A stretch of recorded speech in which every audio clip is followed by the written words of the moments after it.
อนันต์ปิติกาสังหาราเมตันตระโคภะคะวาภิกขุอามันเตสิภิกขโว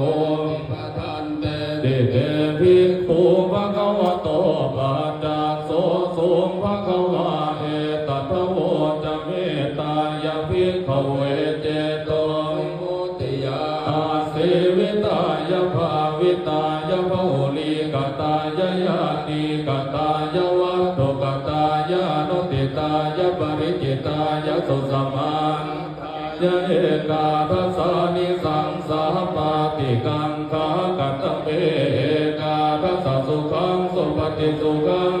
โพจตินัปปะปะกังสุภินังปัสสติมโนสานังปิโยโหติอมโนสานังปิโยโหติเทวตารักขันตินาสนาคิวามิสังวาสังฆวาธรรมติโตวตังเจตังสมาธิยติมุขวันโนวิปัสสิตติอสัมมุลละโหการังกโรติโหตริงปฏิวิชันโตภัมมโลกุปะโค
เป็นคำสอนของพระพุทธองค์ถ้าลงไว้แต่ก่อนสั่งสอนโลกียังยอมบ่ทันสุดยังยอมบ่ทันเสียง